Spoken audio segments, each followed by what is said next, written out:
जामनिया और बिहाड़िया, ये जो दो गांव हैं ये बिचौली हफ्सी तहसील में आते हैं और इन दोनों गांवों में बड़े पैमाने पर अवैध कॉलोनियां कट रही है। जितनी सरकारी जमीन है, अधिकतर यहाँ पे सरकारी जमीनों पर अवैध कॉलोनियां कट रही है। इसमें 90/3 है, दो सर्वे नंबर 264 है।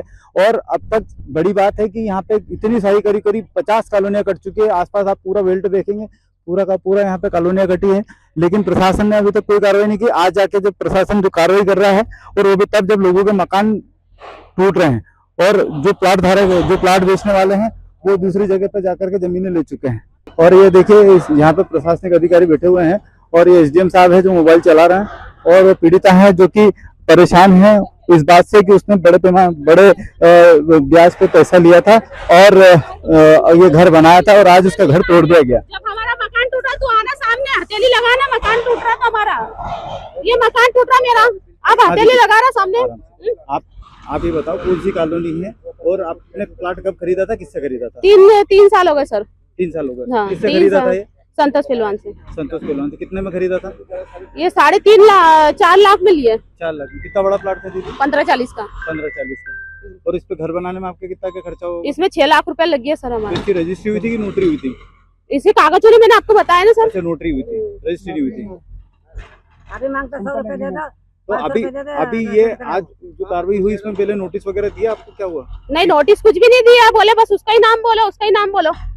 तो अभी तक ये कॉलोनी में कितने ऐसे मकान है जो बन चुके थे? बन चुके ना, यही सामने बस यही पक्के।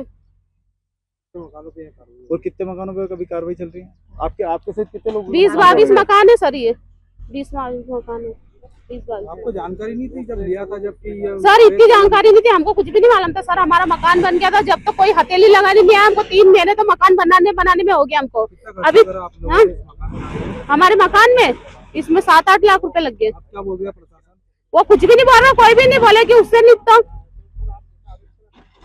और जो जमीन जिससे ली वो बोले प्रकाश के पास जाओ, और जो मकान जिससे लिया वो तो उसके तो पता ही नहीं होना, सामने भी नहीं है वो सामने वाला। कहाँ गया सामने वाला? लिया था आपने किससे लिया था? संतोष पहलवान से। संतोष पहलवान से। और कॉलोनी किसकी है? उसी की है कॉलोनी सर, ये मेरे को नहीं मालूम किसकी। खेत तो वाले का, खेत वाले का चल रहा है, पता नहीं क्या जमीन का क्या केस, हमको तो इतना नहीं मालूम। हमको 6 महीने हुए हैं। हाँ। केस वाले चल रहा है, बोले कि ना प्रकाश की जमीन है, खेती करते थे यहाँ पे। हमको तो सिर्फ 6 महीने हुए यहाँ पे रहते। अच्छा। और कुछ भी नहीं सर।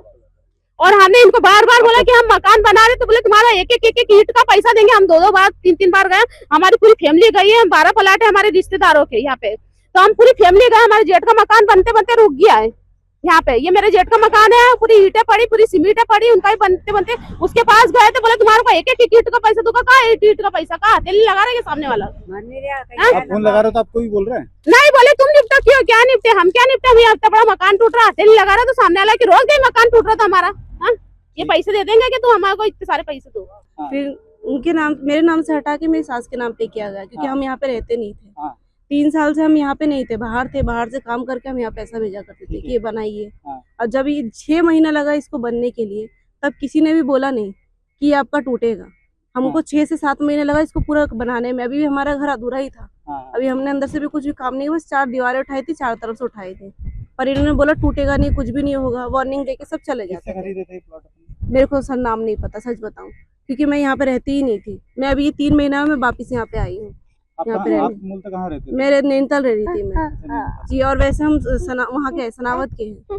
लेकिन आज आप व्हील चेयर पे हैं, मकान टूट गया, क्या कहना चाहेंगे? सर बहुत एकदम दिल तो एकदम इन्होंने खत्म कर दिया, सबका घर तोड़ दिया, सबको बेघर कर दिया इन्होंने सर। इतने छोटे बच्चे भी दिखे लोगों को सर। आप जो है मतलब प्रशासन ने क्या आश्वासन है, क्या भरोसा दिया? सर हमें कुछ भी नहीं बताया अभी तक कि कुछ देंगे, कुछ मुआवजा देंगे, कुछ भी नहीं बताया गया अभी। हमारे सर पूरी जमा पूंजी सब इसमें लगे जिंदगी भर। व्हीलचेयर में किस कारण से? मैं सर मेरा एक्सीडेंट हो गया तो मैं इस व्हीलचेयर पे। परिवार में कितने लोग हैं? सर मेरे परिवार तो, हमारा तो परिवार नैनीताल में, पर ये अभी मेरा परिवार में ससुराल है। ये मम्मी पापा है, ये ननद है मेरी, और मेरी हस्बैंड है। ये आप क्या मांग करते हैं प्रशासन से? सर हमें तो इंसाफ मिलना चाहिए। हम तो कुछ भी मांग नहीं कर रहे। हमारा घर था, हम रोज के कमाने, रोज के खाने वाले लोग हैं सर, तो पर इन्होंने हमारा कहीं का कुछ भी नहीं छोड़ा सर। देख लीजिए, हम रोज कमा के रोज खाते हैं और रोज जितना होता है हम उतना ही कर पाते हैं। देखिए आप लोग आप चाहते हैं कि ऐसे लोगों पे कार्रवाई हो जिन्होंने जी आपको बिल्कुल धोखाधड़ी हो करी है, है, बिल्कुल हो धोखा है देके सर। आपको प्लॉट बेचा है, इन जी लोगों पे बिल्कुल कार्रवाई हो? धोखा ही हुआ है हमारे साथ में। हमको तो कुछ भी नहीं बताया था, बस इतना बोलो कि आप गरीब हो, हम तो आपको अच्छा घर दे रहे हैं। हमको पहले तो नीचे गड्ढे में घर दिखाया था सर। आपका नाम? जी मेरा नाम पूजा दास है। पूजा दास। बिहाड़िया और जामिया के बीच में ये जो जमीन है, यहाँ पे जो कॉलोनियां गठी है अवैध, उन पर आज प्रशासनिक कार्रवाई हो रही है। और इस कार्रवाई के दौरान हमारे साथ एसडीएम साहब भी हैं और अजय भूषण सर हैं, शुक्ला सर। तो हम उनसे बात करेंगे कि क्या है और कार्रवाई, और आगे कितने कार्रवाई और होना बाकी है। ये शासकीय भूमि है बिहाड़िया स्थित, और इस पे वर्षों से अतिक्रमण की शिकायतें आ रही थी। तो आज अतिक्रमण की कार्रवाई की जा रही है और मेरे जो तहसीलदार हैं, नायब तहसीलदार हैं, एसडीओपी साहब हैं, टीआई साहब हैं, पुलिस बल, पटवारी जी, सभी लोग यहाँ उपस्थित हैं और विधि अनुसार इसको अतिक्रमण मुक्त किया जा रहा है। सर ये कितनी जमीन होगी और कितनी मोटा मोटा कितने की होगी, जो जैसे रात को? ये लगभग बाजार मूल्य अभी निकलवाते हैं पटवारी जी से, बाकी ये करोड़ों की जमीन है जो अतिक्रमण मुक्त अभी की जा रही है। अभी कार्रवाई चल रही है, कार्रवाई जब पूरी हो जाएगी उसके बाद हम बता। कितने मकान चिन्हित किए गए हैं? अभी चल रही है कार्रवाई, अभी आपको इतनी जानकारी हम दे रहे हैं, इसके बाद फिर जब पूरी कार्रवाई हो जाएगी तब और बताएंगे। जामनिया और बिहाड़िया में बड़े पैमाने पर अवैध कॉलोनी आपके आगे कार्रवाइयां चालू हो गई हैं। जितनी शिकायतें आ रही हैं, जितनी शिकायतें आ रही हैं उनकी जांच की जा रही है और जांच करने के बाद कार्रवाई की। सर अधिकतर पट्टे की जमीन है सर। एसडीएम साहब का कहना है कि यहाँ पे लगातार कार्रवाई जारी है और कार्रवाई की शुरुआत आज हो चुकी है। जैसे जैसे शिकायतें प्राप्त होगी उनके आधार पर यहाँ पे कार्रवाइयाँ होगी। लेकिन बड़ी बात यह है कि जामनिया, बिहाड़िया और सनावदिया की अधिकांश जमीनों पर अवैध कॉलोनियां कटी है और इन कॉलोनियों को लंबे समय से जो है प्रशासनिक अमला अनदेखा करता आया। उसी की वजह से आज यहाँ पे कम से कम इस पूरे बेल्ट में नहीं करते हुए करीब 1000 से अधिक मकान बन चुके हैं। और आज इनको अगर बेदखल किया जाता है तो जिन लोगों ने प्लॉट बेच चुके हैं वो तो बरी हो जाएंगे, वो तो माल कमा के बेच चुके हैं। मतलब अगर हम एक मोटा देखें तो सिर्फ सर्वे नंबर 90/3 की जमीन से ही 24 करोड़ रुपए से अधिक कमाए जा चुके हैं।